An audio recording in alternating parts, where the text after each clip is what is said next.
Chapter 8. After the deportation, the wailing of old women could be heard from nearly every window and door in the ghetto. 7,000 husbands and fathers, wives and mothers, brothers and sisters, and children had been taken to their deaths, or so we heard from survivors. Rumors were whispered in the streets that shootings in the woods were too much trouble for the Nazis. Now they were gassing Jews to death in trucks and boiling their bodies to make soap, or so it was said. The thought of that made my stomach turn. There were more deportations, but for a time they were smaller selections, like those that had come before. In my existence in a ghetto, it wasn't a life, just an existence. Went back to what it was. Those who could work were not taken away. And so, reluctantly, my father and I showed up for work details every morning. I was assigned to a tailor shop, and the work was manageable, but it seemed as if my former life, school, friends, time to play and read, belonged to another world entirely. One afternoon after work, I made a fateful decision. I went by a friend's house instead of going directly back to my family's rooftop hideaway. If I had gone straight home, if I'd gone out to get our rations with my mother and father, things might have turned out very differently than they did. The streets of the ghetto were empty when I finally headed home that day. The emptiness could only mean one thing: another deportation.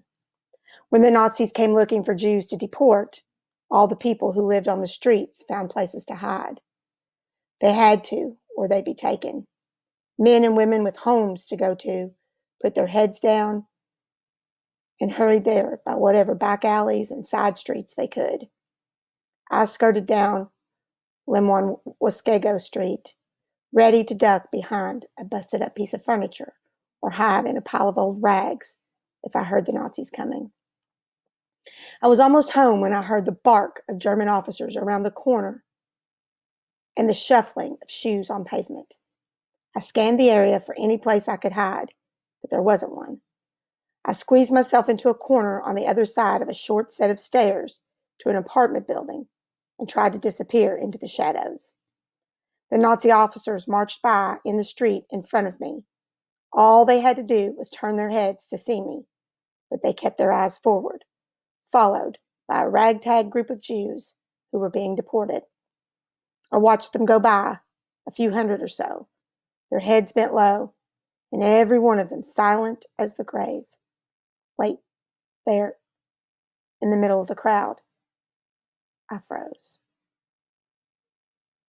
Was that my mother and father?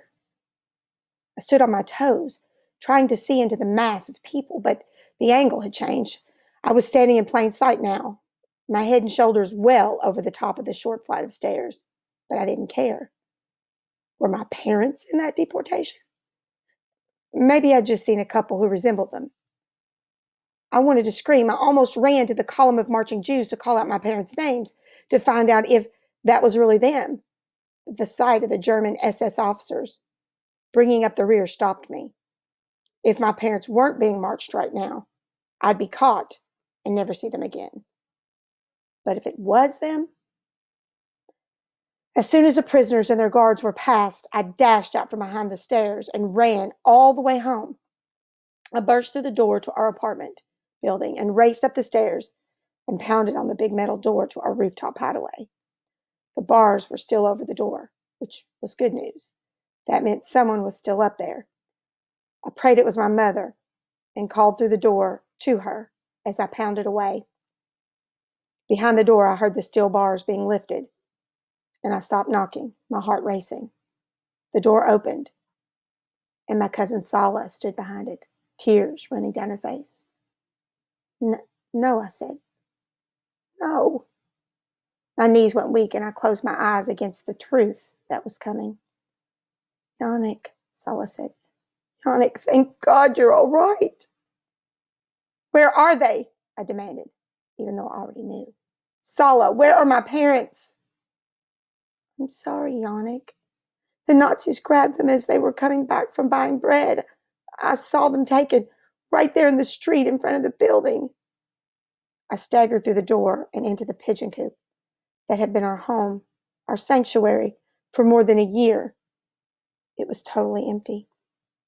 I fell to my knees and sobbed. Sala put her hand on my shoulder, but I could barely feel it. Mama, Papa, they were gone. My family was gone. I felt like my heart was being wrenched out of my chest. The emptiness of the pigeon coop weighed heavy on me. I was the only one left. How would I survive? Why should I survive? Maybe I should just go and give myself to the Nazis, I thought with bitterness. With defeat. No, I thought. I wiped my tears from my eyes with the backs of my sleeve. My parents wouldn't want that for me. In the place of my pain, I felt a stirring of determination. I would not give up. I would not turn myself in. No, no matter what the Nazis did to me, no matter what they took from me, I would survive. I was 13 years old, and my parents were gone. I was all alone in the world, but I would survive on my own. All right, they talked about those who could not work were taken away. So the idea that work made you free, it really didn't make you free. Work just kept you alive a little longer. So the tougher you were, the more able you were to survive sickness, illness, starvation, hard work, the longer you got to live. This is a picture of Jewish workers in a tailor shop. A tailor shop, guys, is what I was telling you earlier. Tailor-made clothes, or clothes made specifically to fit you. So they would take your measurements and they would make clothing to fit you precisely. You could still get that done, but you could go like to a shop and buy a suit and have it tailored to fit you, like the length. And my mom would always hem pants, but she didn't really tailor things too much. She could, but she didn't do it. It was a lot of trouble. But that's what you see there, sewing machines, and there's cloth there.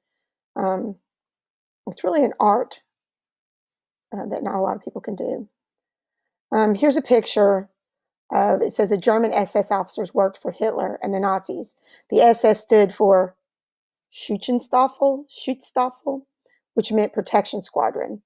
Their duties included general policing and enforcing their racial policy.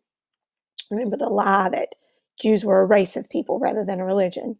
They also ran the work camps, which were really work until death camps.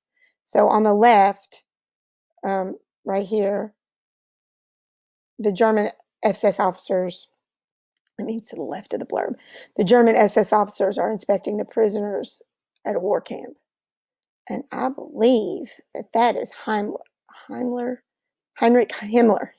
I believe that's who that picture is. He was one of Hitler's right-hand men, if I'm correct about that being Heinrich Himmler. And this, to me, looks like not a Jew, but rather a prisoner of war, like it would have been a soldier from one of the Allied forces that they had taken prisoner.